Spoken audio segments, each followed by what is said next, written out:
नमस्कार दोस्तों, डेट है आज की 25 नवंबर 2020 और स्वागत है आपका एडिटोरियल डिस्कशन में।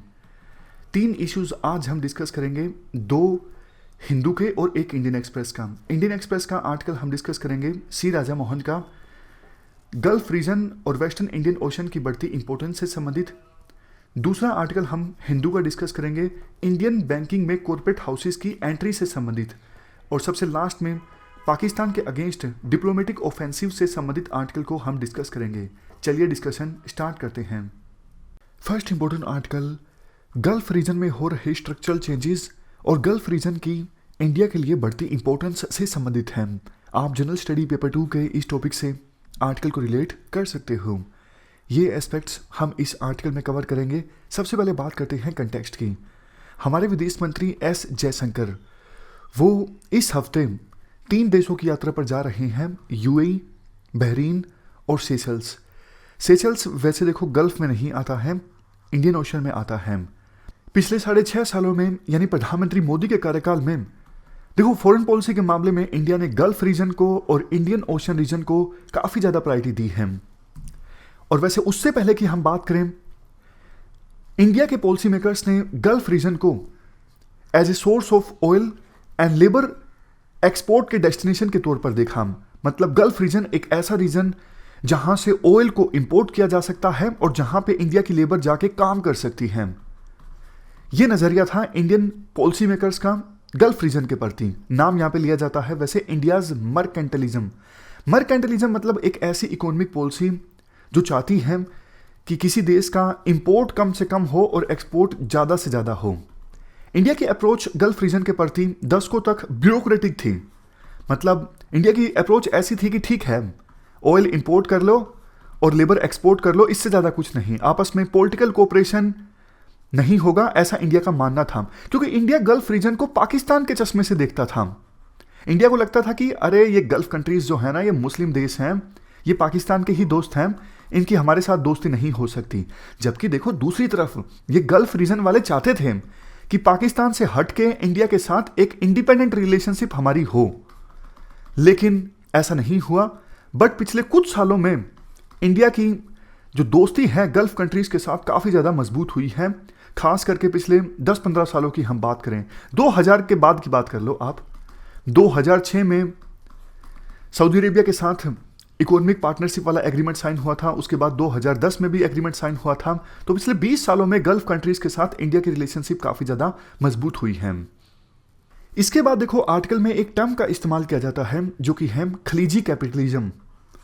खलीजी का मतलब अरबिक में होता है गल्फ, मतलब गल्फ कैपिटलिज्म कह लीजिए या फिर खलीजी कैपिटलिज्म कह लीजिए, एक ही बात है। क्या मतलब है इस चीज़ का? देखो इसका मतलब ये है कि पिछले कई सालों में गल्फ कंट्रीज में बड़े बड़े कॉन्ग्लोमरेट्स इमर्ज होके आए हैं, इंडस्ट्रियल ग्रुप्स आप मान लीजिए। तो जैसा कैपिटलिज्म यूएसए में, वेस्टर्न कंट्रीज में देखने को मिलता है, उसी प्रकार का कैपिटलिज्म गल्फ कंट्रीज में भी देखने को मिला है। पैसे इतने ज़्यादा हो गए हैं काफ़ी सारे गल्फ कंट्रीज के पास, जैसे यूएई, सऊदी अरेबिया, कि अब वो बल्कि अपना पैसा दूसरे देशों में इन्वेस्ट कर रहे हैं। क्योंकि उनको लगता है कि सिर्फ ऑयल से कमाई आएगी तो एक ही चीज़ पे हम डिपेंड होंगे, तो वो अपने पैसों को दूसरे देश में इन्वेस्ट करते हैं, वहाँ से कुछ रेवेन्यू कमाने के लिए, वहाँ से कुछ रिटर्न्स जनरेट करने के लिए। इसे कहा जाता है सोवरेन वेल्थ फंड। मान लीजिए यूएई ने अपना पैसा इंडिया के किसी प्रोजेक्ट में लगाया रिटर्न्स जनरेट करने के लिए, तो उसे कहेंगे सोवरेन वेल्थ फंड्स। वैसे देखो सोवरेन वेल्थ फंड का मकसद सिर्फ रिटर्न्स जनरेट करना ही नहीं होता, दूसरे भी होते हैं, जैसे फ्यूचर जनरेशन्स के लिए कुछ सेविंग करके रखना, लिक्विडिटी अगर ज़्यादा है तो उसे इस्तेमाल करना, इकोनॉमिक स्टेबिलिटी को इंश्योर करना, ये भी ऑब्जेक्टिव्स होते हैं सोवरेन वेल्थ फंड को क्रिएट करने के। राइटर ये कहते हैं देखो फाइनेंशियल क्लाउड जो बड़ा है गल्फ कंट्रीज का, तो इससे उनका जियोपॉलिटिकल इन्फ्लुएंस भी बढ़ा है, ना सिर्फ मिडिल ईस्ट में बल्कि इंडियन ओशन में। इसके बाद बात की जाती है वेस्टर्न इंडियन ओशन की। ये हमने बात की पीछे गल्फ रीजन की, अब हम बात करेंगे वेस्टर्न इंडियन ओशन की। कैसे? वेस्टर्न इंडियन ओशन भी इंडिया के लिए एक प्रायोरिटी रहा है फॉरेन पॉलिसी के मामले में पिछले कुछ सालों में। देखो पिछले 6 सालों में इंडिया का जो पर्सपेक्टिव है वेस्टर्न इंडियन ओशन की तरफ वो चेंज हो गया है। ट्रेडिशनली हम फोकस करते थे सिर्फ मॉरिशस पे, क्योंकि वहाँ पे इंडियन डायस्पोरा काफ़ी ज़्यादा है। बट 2015 में प्रधानमंत्री मोदी ने विजिट किया ना सिर्फ मॉरिशस में बल्कि सेचेल्स में भी, और उस समय इंडिया ने अपनी इंडियन ओशन पॉलिसी को आर्टिकुलेट किया, और इंडिया ने ये माना कि इंडियन ओशन में ये छोटे छोटे जो आइलैंड स्टेट्स हैं इनकी स्ट्रेटेजिक सिग्निफिकेंस इंडिया के लिए काफ़ी ज़्यादा है, ये इंडिया की सिक्योरिटी के लिए भी काफ़ी ज़्यादा इंपॉर्टेंट है। उसके बाद साउथ ब्लॉक में इंडिया की फॉरेन मिनिस्ट्री है, मतलब इंडिया ने इंडियन ओशन डिवीजन में मॉरिशस और सेचल्स के अलावा मडागास्कर और कोमोरोस को भी शामिल कर लिया। इंडिया ने फ्रांस के साथ मैरीटाइम स्ट्रेटेजिक पार्टनरशिप साइन की, और ये किस लिए इंपॉर्टेंट है, क्योंकि देखो इंडियन ओशन में फ्रांस के पास काफ़ी टेरिटरी है, जैसे एक आइलैंड है रीयूनियन, ये फ्रांस के पास है। पुराने समय में जब इन वेस्टर्न कंट्रीज़ ने, यूरोपियन कंट्रीज़ ने अलग अलग क्षेत्रों में अपनी कॉलोनी बनाई थी, तो कुछ टेरिटरी इनकी अभी भी पड़ी है दूर दराज के एरियाज़ में भी। तो इंडियन ओशन रीजन में फ्रांस के पास एक आइलैंड है रीयूनियन। इवन देखो, जैसा आपको पता है, गोवा पुर्तगाल के पास था 1961 तक, और पुर्तगाल बिल्कुल छोड़ने के लिए तैयार नहीं था।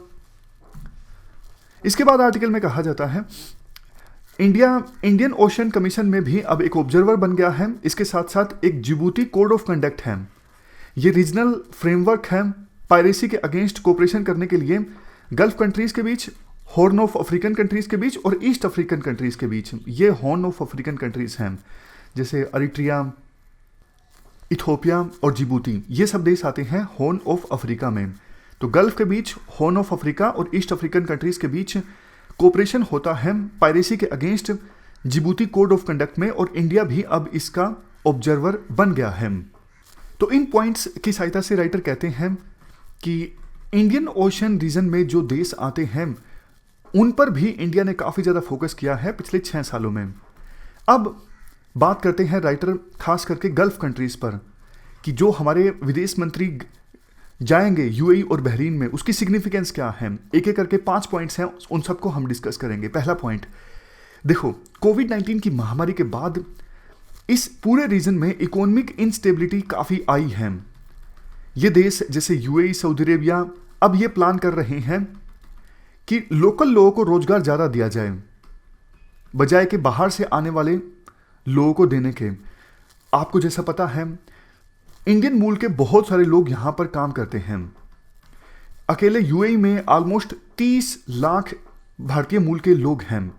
तो इस विजिट की सहायता से कोशिश ये होगी हमारे विदेश मंत्री की कि यूएई और बहरीन को बोला जाए कि आप इंडियन डायस्पोरा के जो लोग वहाँ पे काम करते हैं उनके खिलाफ विपरीत नीतियां आप मत अपनाइए, उनको काम करने दीजिए। मतलब ऐसा कन्विंस कराने की कोशिश की जाएगी विदेश मंत्री के द्वारा यूएई को कि इंडियन डायस्पोरा के जो लोग हैं आप उनके अगेंस्ट वाली एडवर्स पॉलिसीज मत अपनाइए। इसके साथ साथ देखो, कोशिश ये भी होगी कि जो लार्ज लेबर फोर्स है गल्फ में, हमारी 80 लाख टोटल गल्फ कंट्रीज में भारतीय मूल के लोग काम करते हैं, उनके लिए वर्किंग कंडीशंस को इंप्रूव करना। ये पहला पॉइंट है। इसके बाद दूसरा पॉइंट है गल्फ के साथ और ज़्यादा कोऑपरेशन की संभावना को तराशना। देखो, जैसा हमने इस आर्टिकल की शुरुआत में भी डिस्कस किया, गल्फ कंट्रीज काफ़ी ज़्यादा डिपेंडेंट हैं ऑयल पर। वो ऑयल को बेचते हैं, उससे रेवेन्यू कमाते हैं और इसी से उनकी इकोनॉमी चलती है।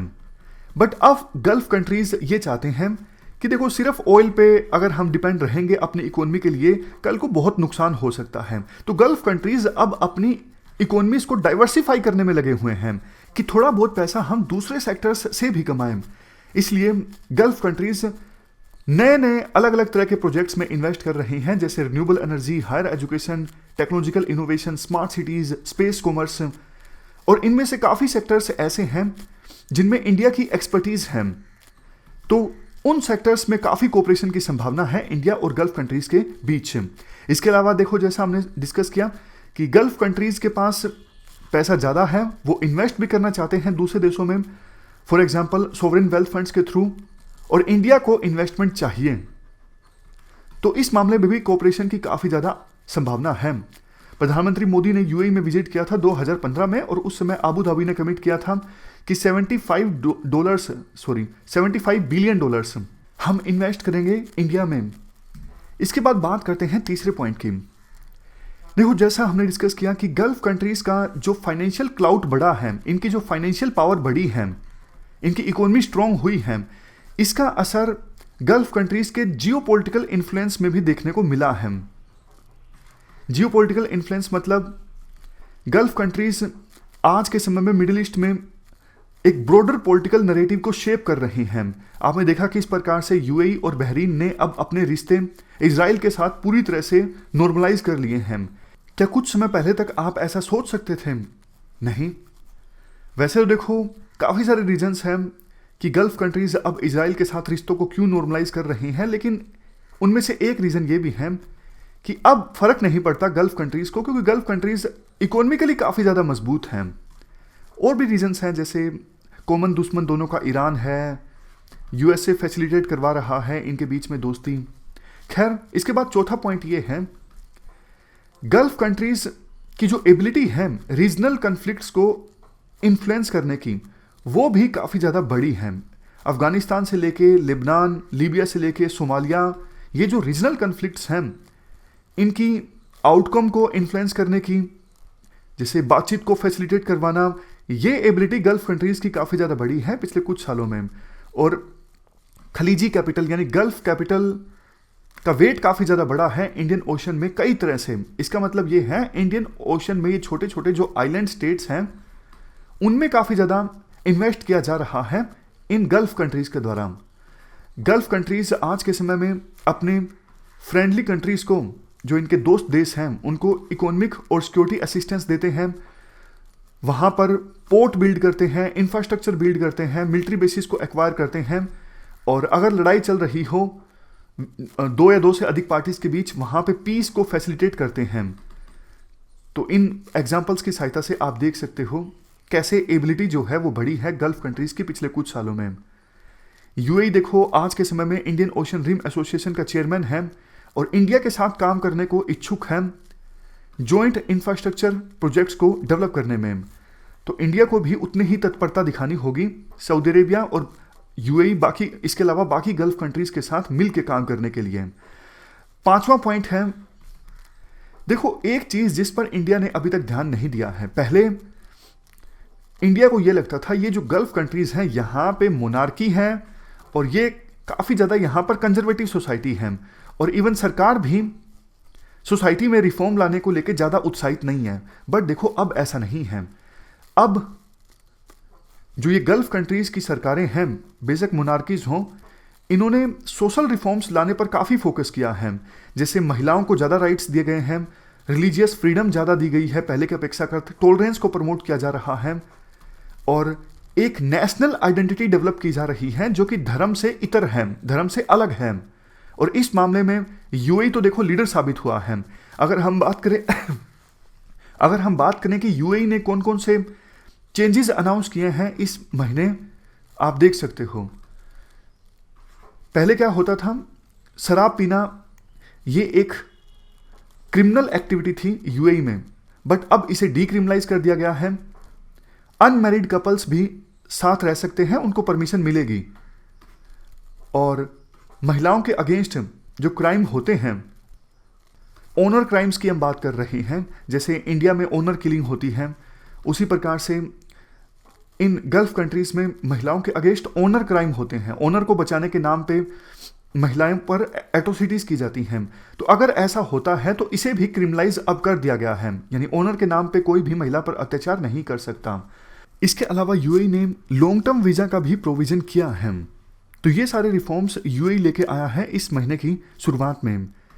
तो आप देख लीजिए, पहले इंडिया की जो अप्रोच थी कि ये जो गल्फ कंट्रीज हैं ये कंजर्वेटिव सोसाइटी हैं और ये काफ़ी ज़्यादा पैसा भी देते हैं इंडियन सब कॉन्टिनेंट में मदरसों को, और काइंड ऑफ इंडियन सब कॉन्टिनेंट में भी जो रेडिकलाइजेशन बढ़ रहा है वो इन कंट्रीज़ के डोनेशन के वजह से भी बढ़ रहा है। तो अब हम, पहले इंडिया ये सोचा करता था, अब हमको एक अलग प्रिज्म से सोचने की आवश्यकता है गल्फ कंट्रीज़ को। और इवन गल्फ कंट्रीज़ भी देखो रिफॉर्म इसलिए लेके आ रहे हैं क्योंकि जो गल्फ कैपिटलिज्म यानी खलीजी कैपिटलिज्म बढ़ा है गल्फ कंट्रीज़ में, वो सर्वाइव नहीं कर सकता कंजर्वेटिव रिलीजियस सोसाइटी में। तो तो सोसाइटी में रिफॉर्म्स आएंगे तभी ये जो खलीजी कैपिटलिज्म है ये सरवाइव कर पाएगा। तो अब एक चीज ये बोली जाती है कि मोनार्कीज जो हैं गल्फ कंट्रीज की, जो गल्फ कंट्रीज में रिफॉर्म लाने की कोशिश कर रही हैं, तो अब उनको सपोर्ट करना चाहिए इंडिया को। और पुरानी जो परिसेप्शन है गल्फ रीजन के प्रति, उस परिसेप्शन को त्यागना चाहिए। यह हमने पूरा आर्टिकल डिस्कस किया सी राजा मोहन का गल्फ रीजन और इंडियन ओशन की बढ़ती इंपॉर्टेंस से संबंधित। चलते हैं आगे। नेक्स्ट आर्टिकल बैंकिंग सेक्टर में कॉर्पोरेट ग्रुप्स की एंट्री से संबंधित है। आप जनरल स्टडी पेपर 3 के इस टॉपिक से आर्टिकल को रिलेट कर सकते हो। ये एस्पेक्ट्स हम कवर करेंगे इस आर्टिकल के डिस्कशन में। सबसे पहले बात करते हैं इंट्रोडक्शन की। देखो, जून में जब येस बैंक में क्राइसिस आए थे तो उस समय आरबीआई के द्वारा एक इंटरनल वर्किंग ग्रुप को गठित किया गया था। पी के मोहंती की अध्यक्षता में काम दिया गया था कि आप रिकमेंडेशंस दीजिए कि प्राइवेट सेक्टर बैंक्स में कॉर्पोरेट स्ट्रक्चर कैसा होना चाहिए, प्रमोटर्स की ओनरशिप संबंधित इशू पर भी आप रिकमेंडेशंस दीजिए। अब इस इंटरनल वर्किंग ग्रुप ने आरबीआई को रिकमेंडेशंस सौंपी हैं काफ़ी सारे इश्यूज पर, जैसे कि कॉर्पोरेट ग्रुप्स की एंट्री को अलाउ कर दिया जाए बैंकिंग सेक्टर में कुछ रिस्ट्रिक्शंस के साथ, conversion of big non banking financial companies into banks, और लास्ट में नए बैंक्स के लिए मिनिमम कैपिटल की जो रिक्वायरमेंट होती है उसे इंक्रीज करना। ये सब बातें पी के मोहंती कमेटी के द्वारा बोली गई हैं आरबीआई को अपनी रिकमेंडेशंस में। अब देखो, हम बैकग्राउंड की बात करते हैं। क्या पास्ट में आरबीआई की रणनीति यही रही है कि कॉर्पोरेट ग्रुप्स को लाइसेंस नहीं देना है या फिर देना है? देखो, फरवरी 2013 में आरबीआई ने गाइडलाइंस इशू की थी जिसके अनुसार कॉर्पोरेट ग्रुप्स और इंडस्ट्रियल हाउसेस इनको अलाउ किया गया था, परमिट किया गया था कि आप बैंकिंग लाइसेंस के लिए अप्लाई कर सकते हो। और कुछ इंडस्ट्रियल हाउसेस ने यानी कॉर्पोरेट ग्रुप्स ने अप्लाई भी किया बैंकिंग लाइसेंस हासिल करने के लिए, और लास्ट में कुछ इंडस्ट्रियल ग्रुप्स ने अपनी एप्लीकेशन वापस ले ली। लेकिन देखो, अल्टीमेटली जब पूरी प्रोसेस समाप्त हुई तो सिर्फ 2 को बैंकिंग लाइसेंस मिला, एक आईडीएफसी और दूसरा बंधन फाइनेंशियल सर्विसेज। किसी भी इंडस्ट्रियल ग्रुप को बैंकिंग लाइसेंस नहीं मिला आरबीआई की तरफ से, क्योंकि आरबीआई ने यह कहा जिन जिन इंडस्ट्रियल ग्रुप्स ने लाइसेंस के लिए अप्लाई किया था बैंकिंग सेक्टर में वो क्राइटेरिया में फिट नहीं बैठते हैं। इसके बाद लेकिन 2014 में आरबीआई ने अपनी पोजीशन चेंज कर ली। फिर से आरबीआई ने पुरानी रणनीति अपनाई और कहा कि इंडस्ट्रियल ग्रुप्स जो हैं वो बैंकिंग लाइसेंस के लिए अप्लाई नहीं कर सकते हैं। तो फिर अब एक बार फिर से पी के मोहंती कमेटी की रिपोर्ट के बाद, जिसमें यह कहा गया है कि इंडस्ट्रियल ग्रुप्स को अलाउ कर दिया जाए बैंकिंग सेक्टर में अप्लाई करने के लिए, लाइसेंस लेने के लिए, देखना यह होगा कि आरबीआई अब पी के मोहंती की कमेटी की रिपोर्ट के बाद इंडस्ट्रियल ग्रुप्स को बैंकिंग सेक्टर में लाइसेंस के लिए अप्लाई करने के लिए अनुमति देती है या फिर नहीं देती है। पूरा बैकग्राउंड आप समझ गए ना। 2012 से पहले आरबीआई नहीं अलाउ करता था बैंक इंडस्ट्रियल ग्रुप्स को बैंकिंग सेक्टर में लाइसेंस के अप्लाई करने के लिए, लेकिन 2012 में आरबीआई ने बोला कि आप अप्लाई कर दीजिए। हालांकि दिया नहीं लाइसेंस, अप्लाई किया था कुछ इंडस्ट्रियल ग्रुप्स ने, लेकिन उनको लाइसेंस दिया नहीं। आरबीआई ने कहा कि आप क्राइटेरिया में फिट नहीं बैठते हो। 2 साल बाद यानी 2014 में आरबीआई ने फिर से अपनी पोजीशन चेंज कर ली, पुरानी वाली पे आ गया कि नहीं नहीं आप नहीं बैंकिंग सेक्टर में लाइसेंस के लिए अप्लाई कर सकते हैं। अभी तक पुरानी पोजीशन यही है। 2014 के बाद से बैन है, प्रोहिबिशन है कि इंडस्ट्रियल ग्रुप्स बैंकिंग सेक्टर में लाइसेंस के लिए नहीं अप्लाई कर सकते, लेकिन पी के मोहंती ने कहा है कि उनको अलाउ कर दिया जाए। क्यों? क्योंकि कॉर्पोरेट ग्रुप्स अगर बैंकिंग सेक्टर में आते हैं तो बड़ी कैपिटल लेके आएंगे, पैसा लेके आएंगे और अपनी एक्सपर्टीज भी लेके आएंगे। बहुत सारे देश देखो ऐसे नहीं हैं। हालांकि देखो यूएसए जैसे कुछ देश हैं अभी भी जहां पर कॉर्पोरेट ग्रुप्स को बैंकिंग सेक्टर में नहीं आने दिया जाता, लेकिन राइटर कहते हैं यूएसए के अलावा बहुत सारे ऐसे देश नहीं हैं जहां पे कॉर्पोरेट ग्रुप्स को प्रोहिबिट किया गया है, अलाउ नहीं किया गया है बैंकिंग सेक्टर में आने के लिए। बट देखो कुछ कंसर्न्स हैं। कंसर्न्स क्या हैं? देखो, कॉर्पोरेट ग्रुप्स का काफी मामलों में जो ट्रैक रिकॉर्ड है, खास करके गवर्नेंस के मामले में अच्छा नहीं है। क्रेडिट को डिसबर्स करने के मामले में भी प्राइवेट ग्रुप्स का जो ट्रैक रिकॉर्ड है वो अच्छा नहीं है। जैसे यस बैंक का आप देख लीजिए, राणा कपूर जो प्रमोटर थे यस बैंक के, उन पर कितने ज़्यादा आरोप लगे कि उन्होंने रिश्वत लेके लोन दिया बहुत सारी ऐसी एंटिटीज को जो डिफॉल्ट होने की कगार पर थी या फिर डिफॉल्ट हो चुकी थी। जैसे लुटेन दिल्ली में एक रोड है अमृता शेरगिल मार्ग, वहां पे एक एक बंगला 400 करोड़ का है, 500 करोड़ का है। तो आरोप यह लगता है कि राणा कपूर ने उस रोड पर लुटेन दिल्ली में 400-500 करोड़ का एक बंगला ले लिया रिश्वत के तौर पर और लोन दे दिया। वाधवा ग्रुप्स के बारे में आपने सुना होगा उनको। तो ऐसे आरोप लगते हैं कि प्राइवेट ग्रुप्स जो हैं उनका ट्रैक रिकॉर्ड खराब है। अब यस बैंक में पैसा सारा का सारा इनका थोड़ी था, राणा कपूर का जो प्रमोटर थे, जनता का पैसा था। आप जनता के पैसे को इस्तेमाल कर रहे हो अपने जानकारों को लोन देने के लिए, बाद में वो डिफॉल्ट हो जाते हैं और जनता का पैसा डूब जाता है। तो ये डर लगता है इंडस्ट्रियल ग्रुप्स को अगर लाइसेंस दिया जाता है बैंकिंग सेक्टर के लिए। हालांकि ये एक कंसर्न नहीं है, और भी काफी सारे कंसर्न्स हैं। जैसे देखो कॉर्पोरेट हाउस जिनके पास बैंकिंग लाइसेंस होगा, जिनका अपना बैंक होगा, वो बैंक में जमा पैसों को इस्तेमाल कर सकते हैं अपने बिजनेस के लिए, डाइवर्ट कर सकते हैं फंड को। इसके साथ साथ वो जैसे देखो मान लीजिए रिलायंस है, रिलायंस के अपने काफी सारे काम है, रिलायंस इंडस्ट्रीज है, रिलायंस जियो है। तो रिलायंस का अपना बैंक जो होगा, तो रिलायंस क्या कर सकता है, अपने बैंक के पैसे का इस्तेमाल कर सकता है जियो के कस्टमर्स को देने के लिए, या फिर जियो का ऑपरेशंस चलाने वाली कोई कंपनी है जो रिलायंस से जुड़ी हुई है, उसको लोन देने के लिए रिलायंस अपने बैंक का इस्तेमाल कर सकता है। यह भी खतरा है। इसे कहा जाता है इंटरकनेक्टेड लैंडिंग। मतलब कोई बैंक जब देखो ऐसे लोगों को लोन दे देता है जिनके साथ उसके कनेक्शंस हैं, हालांकि वो लोन नहीं डिजर्व करते थे, बट बैंक में किसी इंडस्ट्रियल ग्रुप की हिस्सेदारी है, तो लोन देने में इंटरफेयर करता है वो इंडस्ट्रियल ग्रुप, और ऐसे लोगों को लोन दे दिया जाता है जो डिजर्व नहीं करते हैं। तो इसे कहा जाता है इंटरकनेक्टेड लैंडिंग। अब इंटरकनेक्टेड लैंडिंग होगी, ये तो बिजनेस के लिए तो अच्छा नहीं है ना। आप ये नहीं देख रहे कि प्रोफाइल कैसी है कस्टमर की, लेकिन आपका कनेक्शन है इसलिए आप लोन दे रहे हो किसी को। इसके साथ साथ अगर देखो बैंकिंग लाइसेंस दिया जाता है इंडस्ट्रियल ग्रुप को, तो उस इंडस्ट्रियल ग्रुप की इकोनॉमिक पावर बहुत ज्यादा बढ़ जाएगी। अब जैसे देखो रिलायंस है, टाटा है, ऑलरेडी ये बहुत बड़े ग्रुप है हमारे देश में। अब इनकी बैंक में भी हिस्सेदारी होगी और वो बैंक भी बहुत बड़ा है, तो सोच के देखिए इनकी पावर कितने ज्यादा बढ़ जाएगी। जैसे पहले पॉलिटिशियंस अभी भी करते हैं, लेकिन पहले ज्यादा होता था, पॉलिटिशियंस इंटरफेयर करते थे बैंकों में अपने चाहने वालों को लोन दिलवाने के लिए। उसी प्रकार से इंडस्ट्रियल ग्रुप्स के जो प्रमोटर होंगे उनका इंटरफेयर बढ़ जाएगा अपने चाहने वालों को लोन दिलवाने के लिए। और कौन कौन से कंसर्न्स हैं? अब देखो मान लीजिए रिलायंस का बैंक है, रिलायंस बैंक। अब मान लीजिए रिलायंस की जो दूसरी सब्सिडरी कंपनी है जैसे जियो या फिर रिलायंस इंडस्ट्रीज, कल को जियो को कुछ होता है तो उसका असर बैंक पर भी देखने को मिलेगा। लोगों को लगेगा कि रिलायंस जियो डूबने वाली है, तो बैंक, रिलायंस के बैंक से भी लोग दबादब पैसा निकलवाने लगेंगे। तो ऐसे तो बैंक रन हो जाएगा ना, बैंक डूब जाएगा। तो अगर इंडस्ट्रियल ग्रुप को लाइसेंस दिया जाता है तो लोग बैंक की पोजीशन को उस इंडस्ट्रियल ग्रुप की दूसरी कंपनीज के साथ जोड़ के देखने लगेंगे कि दूसरी कंपनी फेल हो रही है तो मतलब बैंक से भी पैसा निकलवा लो, अगर अदरवाइज बैंक भी डूब जाएगा।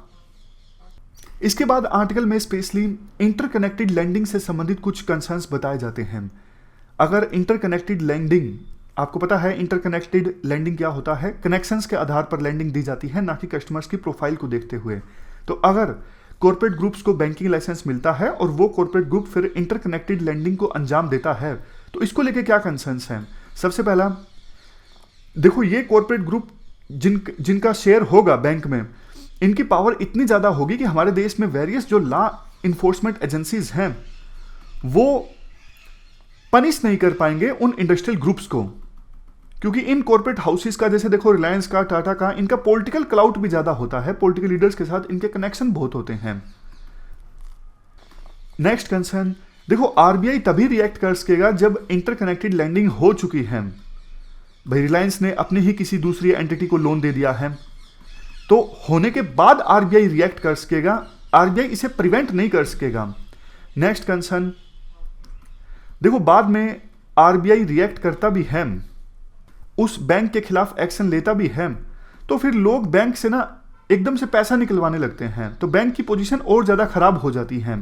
तो आरबीआई भी उतना सीरियस एक्शन नहीं ले पाता ऐसे बैंक्स के अगेंस्ट।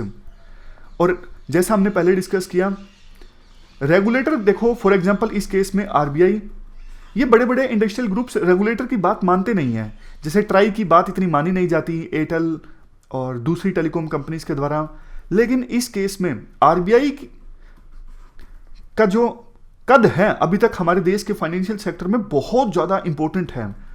आरबीआई को माना जाता है सीरियस रेगुलेटर है, लेकिन अगर ये इंडस्ट्रियल ग्रुप्स आरबीआई के सामने आएंगे तो आरबीआई एक्शन नहीं ले सकेगा ज्यादा, तो फिर आरबीआई की भी जो पोजीशन है वो कमजोर हो जाएगी।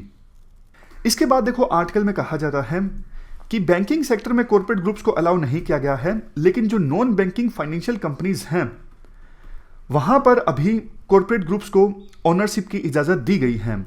और कोई नॉन बैंकिंग फाइनेंशियल कंपनी जिसका track record successful track record है पिछले 10 सालों का, वो अपने आप को बैंक में कन्वर्ट करने के लिए अप्लाई कर सकती है आरबीआई के पास। तो पीके मोहंती कमेटी ने यह रिकमेंड किया है, अगर देखो फिलहाल एनबीएफसी में किसी कॉर्पोरेट ग्रुप की ओनरशिप है तो फिर उस एनबीएफसी को यानी नॉन बैंकिंग फाइनेंशियल कंपनी को अलाउ कर दिया जाए बैंक में कन्वर्ट होने में, तो फिर तो ऑटोमेटिकली बैंक में इंडस्ट्रियल ग्रुप की एंट्री का रास्ता खुल जाएगा ना।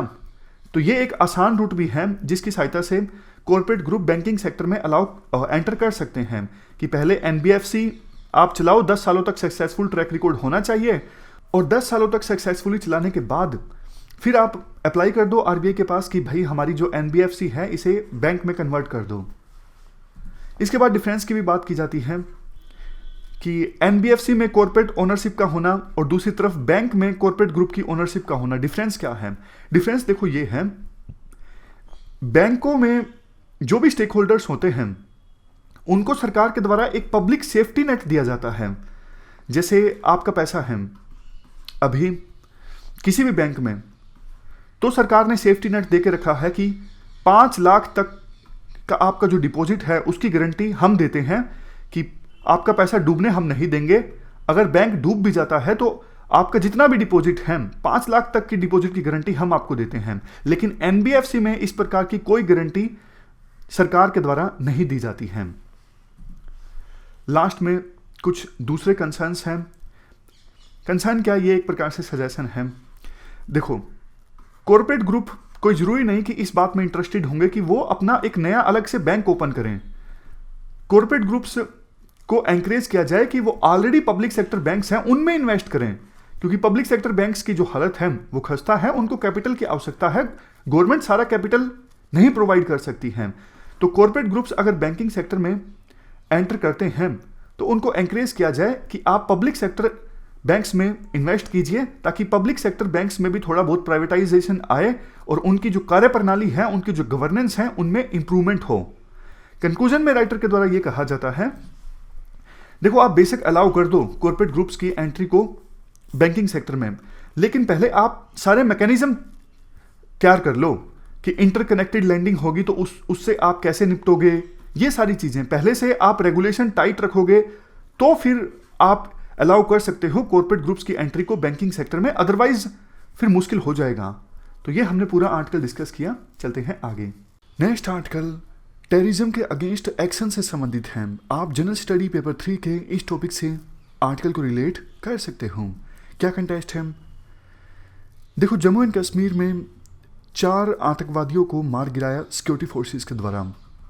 इसके साथ साथ सांबा सेक्टर में एक टनल का भी पता लगा, जहां से संभावना ये है ये 4 आतंकवादी आए थे और इनके पास से भारी भरकम एम्यूनिशन बरामद किया गया, जैसे AK-47 rifles, 29 grenades, 7.5 kg RDX।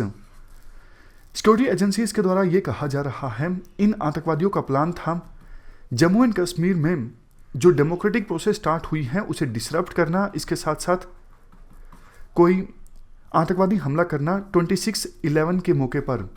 26/11 मतलब 2008 में जो मुंबई में आतंकवादियों के द्वारा हमला किया गया था। तो देखो ये इंडिया के लिए बड़ी कामयाबी है। इंडिया ने ये बड़ा हमला जो है वो फोइल कर दिया है। कितना बड़ा काम सिक्योरिटी एजेंसीज ने किया है इसका अंदाजा इसी बात से लगाया जा सकता है। प्रधानमंत्री मोदी ने भी एक स्पेशल मीटिंग को चेयर किया इस हमले के बाद में, और प्रधानमंत्री मोदी ने कहा दुश्मन देश के यानी पाकिस्तान के जो ये प्रयास हैं आतंकवाद को प्रमोट करने के, उन्हें सफल नहीं होने दिया जाएगा जम्मू एंड कश्मीर में, और जम्मू एंड कश्मीर में डेमोक्रेटिक प्रोसेस को डिसरप्ट नहीं होने दिया जाएगा। जम्मू एंड कश्मीर में लोकल इलेक्शंस होने वाले हैं।